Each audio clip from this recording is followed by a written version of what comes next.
Hello everyone, it's me Riley from Ishvara Vlog. Woo! And I'm here today to talk about the ego.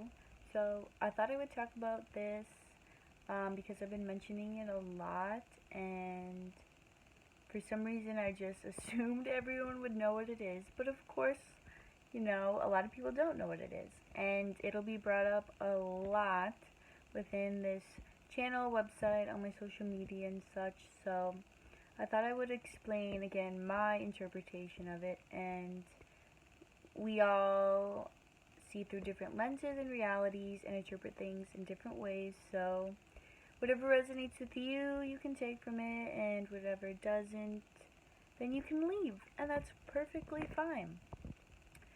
So, the ego. What is it? So, I classify it as that voice in your head. It's that inner voice that's always talking. So, and I think I explained this in another video, but it's always the one that's like super loud and just kind of like at the front of your head, it kind of feels like. And it's always like making comments about things, judgments.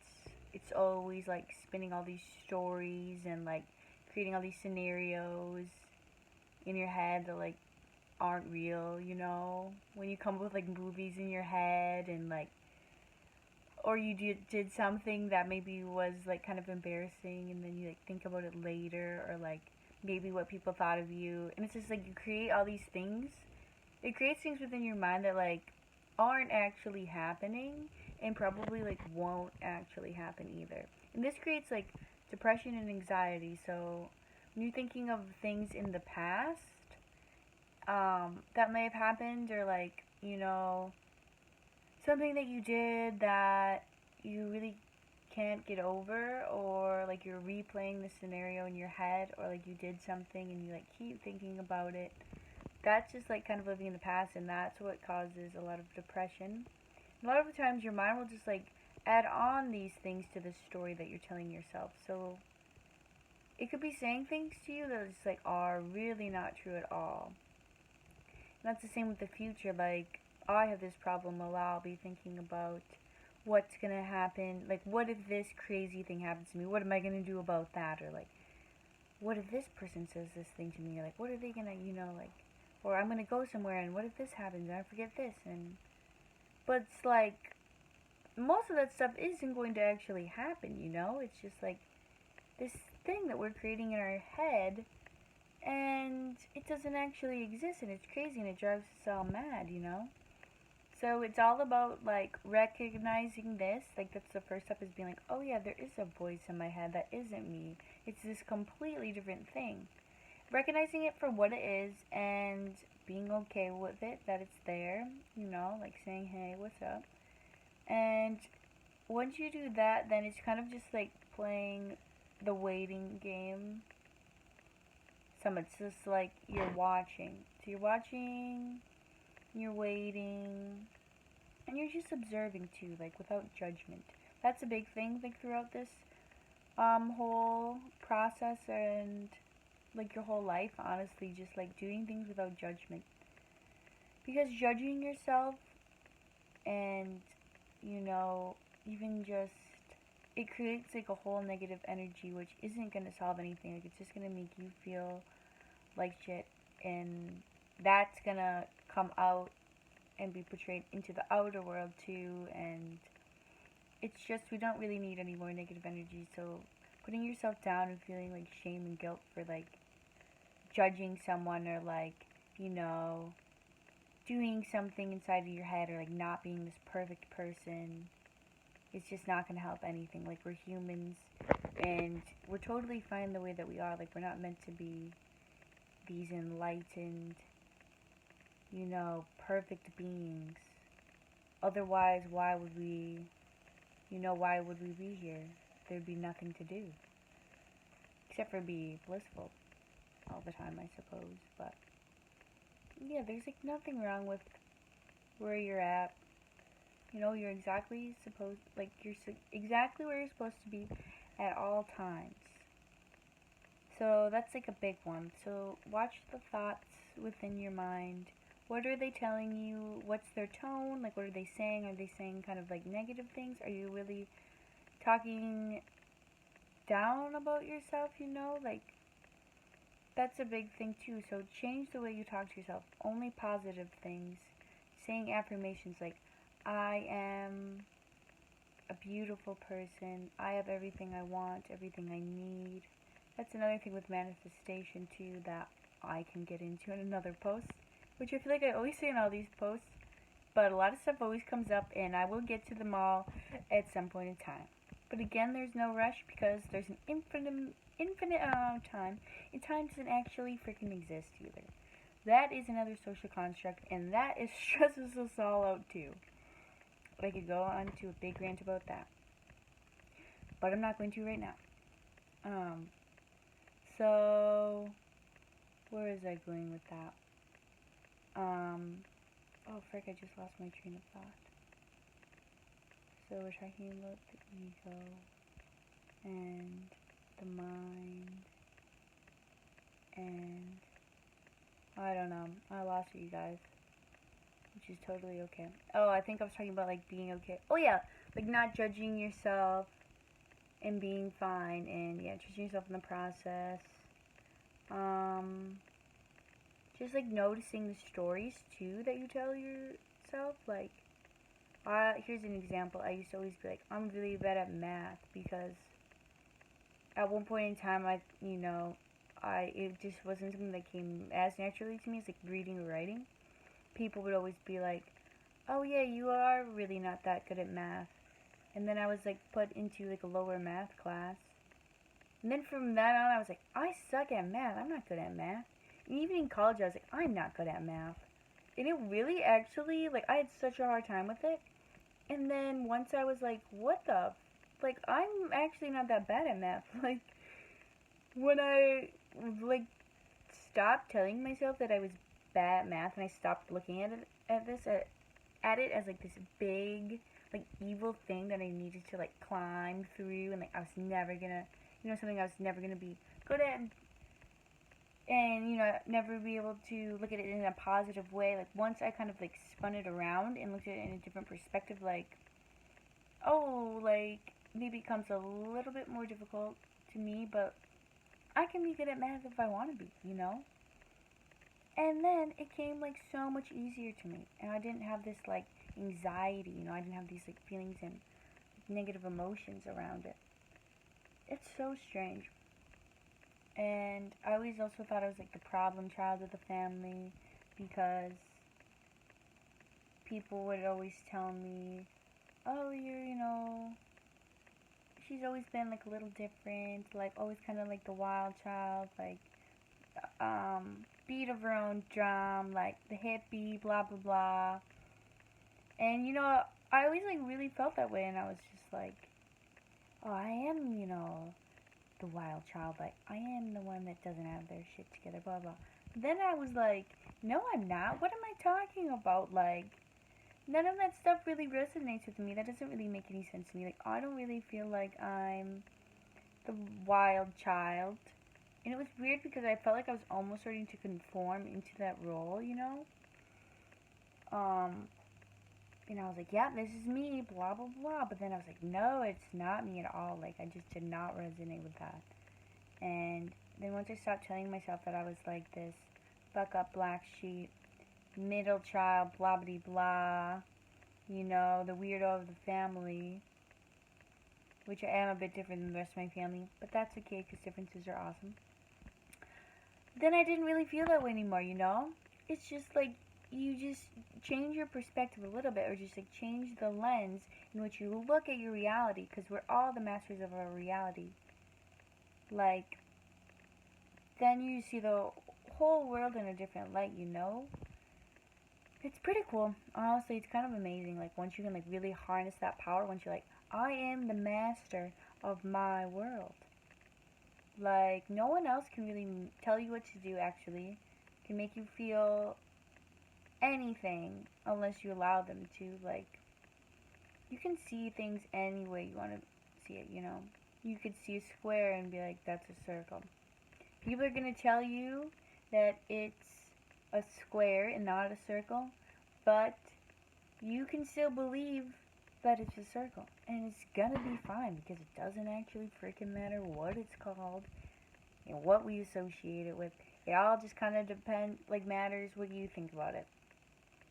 So yeah, everything's really up to interpretation. You can do whatever you want.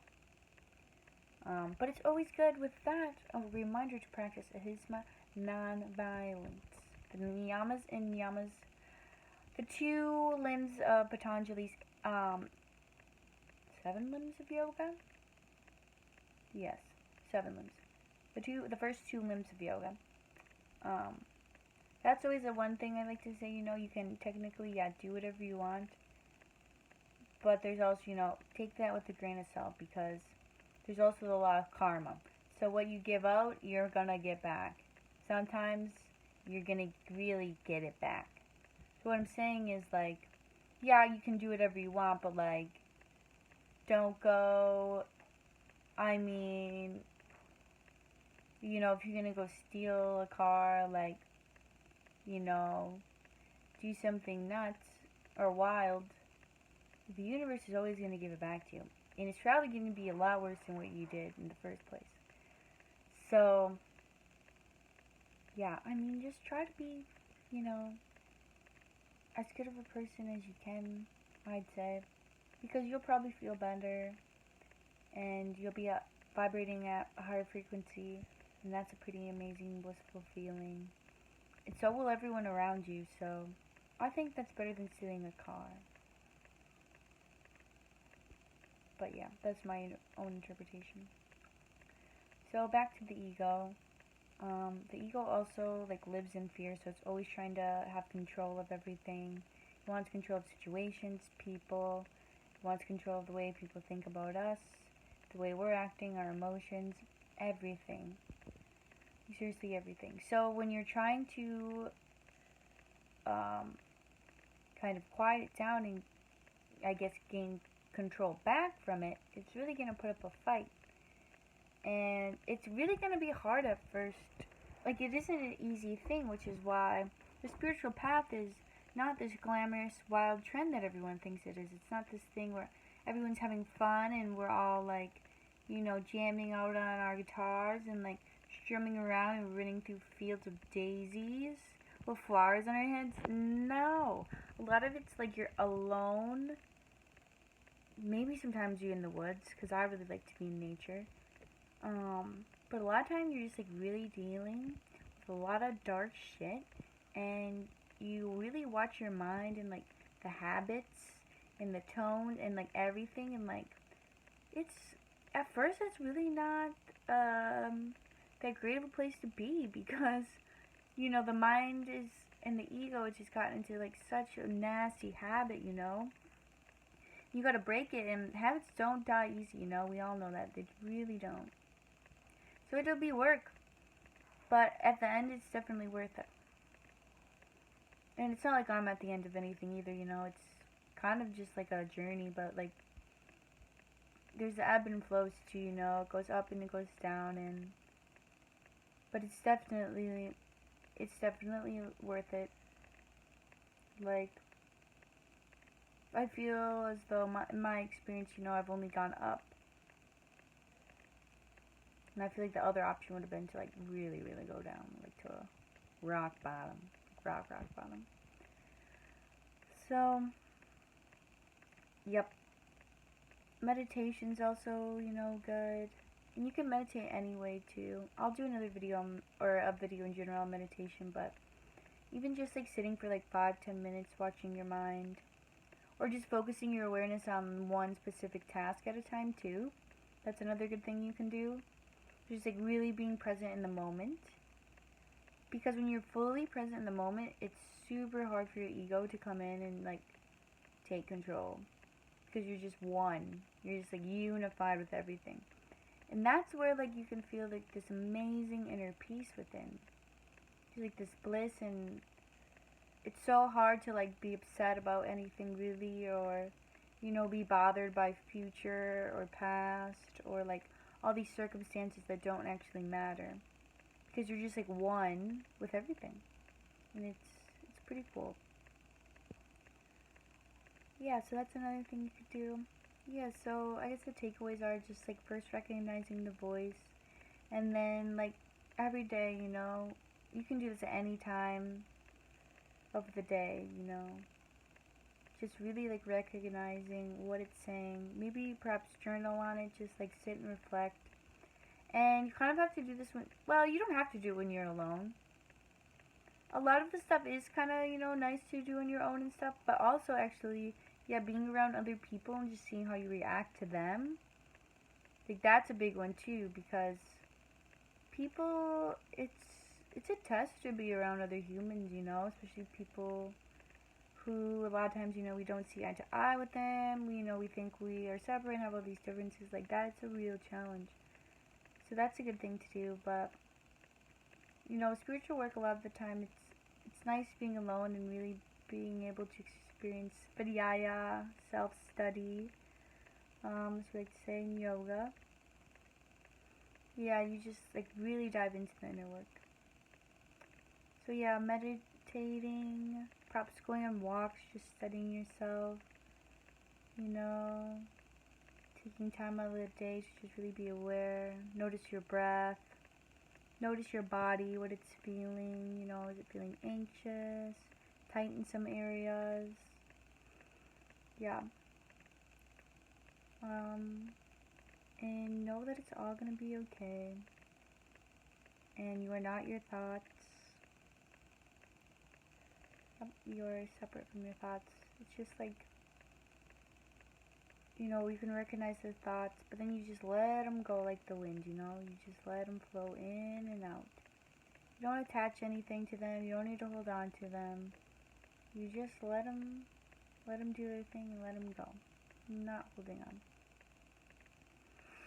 So yeah, that's what I have about the ego for now. I hope you guys like it. You can feel free to comment or visit my blog, ishvarablog.com, where you can read more of my stuff. I have an Instagram page, Facebook page. Yeah, if you want to email me, message me, if you want to chat. If you guys have any ideas about things you want me to talk about, you can, email me or feel free to drop a comment or whatever. And subscribe too if you want. Okay, lovelies, I hope you have a beautiful day or night, whatever's happening. And don't forget to be grateful for yourself and your life and, those around you, everything. Okay, bye. Love ya.